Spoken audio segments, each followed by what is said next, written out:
Youth Congress നേതാവിനെ മർദ്ദിച്ചതിൽ 6 വർഷത്തിന് ശേഷം എസ്ഐക്കെതിരെ കേസ്. 6 വർഷം മുൻപ് DGPക്ക് നൽകിയ പരാതിയിലാണ് നടപടി. നേമം പോലീസ് സ്റ്റേഷനിൽ വെച്ചായിരുന്നു യൂത്ത് കോൺഗ്രസ് ജില്ലാ പ്രസിഡന്റ്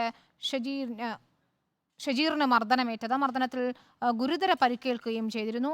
റോഷിപാൽ നൽകും വിവരങ്ങളുമായി. റോഷിപാൽ, 6 വർഷം മുമ്പ് നൽകിയ ഒരു പരാതിയാണ്, 6 വർഷം മുൻപുണ്ടായ അതിക്രമമാണ്. ഇപ്പോഴാണ് ഇതിൽ കേസെടുത്തിരിക്കുന്നത്. എന്തായിരുന്നു ഇത്ര കാലതാമസം ഉണ്ടായത്?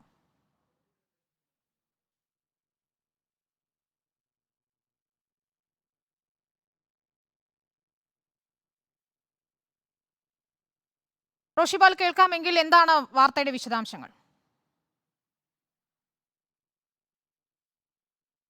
വിനിത, 2017 മെയ് മാസം 14-ാം തീയതി തിരുവനന്തപുരത്ത് നേമം പോലീസ് സ്റ്റേഷനിൽ നടന്ന സംഭവമാണ് ഈ കേസിന് ആസ്പദമായത്. യൂത്ത് കോൺഗ്രസിൻ്റെ അന്ന് നേമം ബ്ലോക്ക് പ്രസിഡന്റായിരുന്ന ഷജീർ നേമത്തെ പോലീസ് സ്റ്റേഷനിൽ അവിടെ കോൺഗ്രസിൻ്റെ പ്രവർത്തകനെ കസ്റ്റഡിയിലെടുത്ത വിഷയവുമായി ബന്ധപ്പെട്ട വിശദാംശങ്ങൾ അന്വേഷിക്കാൻ എത്തിയപ്പോഴാണ് സമ്പത്തും മറ്റു പോലീസുകാരും ചേർന്ന് മർദ്ദിച്ചത്. അന്ന് അവിടെ സ്റ്റേഷനിൽ വെച്ച് ക്രൂരമായ മർദ്ദനത്തിന് ഷജീർ നേമം ഇരായി എന്നായിരുന്നു ആരോപണം. ഏതാണ്ട് 2 ആഴ്ച കാലത്തോളം തിരുവനന്തപുരം മെഡിക്കൽ കോളേജ് ആശുപത്രിയിൽ ഷജീർ ചികിത്സയ്ക്ക് വിധേയമാവുകയും ചെയ്തു. സംഭവത്തിന് ശേഷം പോലീസ് മേധാവിക്ക് ഷജീർ പരാതി നൽകിയിരുന്നു. പിന്നീട് പോലീസ് കംപ്ലയിൻറ്റ് അതോറിറ്റിക്കും പരാതി നൽകി. നടപടി വൈകിയതിന് പിന്നാലെ തിരുവനന്തപുരം നേമം മജിസ്ട്രേറ്റ് കോടതിയിൽ നേമം ഷജീർ പരാതിയുമായി എത്തി.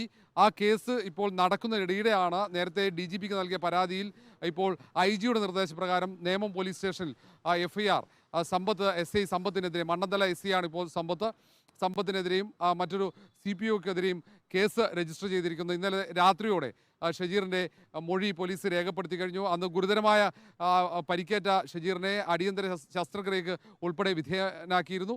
ആ തരത്തിൽ ഉള്ള സംഭവമാണ് നിയമസഭയിലടക്കം പ്രതിപക്ഷം അടിയന്തര പ്രമേയമാക്കി ഉയർത്തിക്കൊണ്ടുവന്ന വിഷയമാണ്.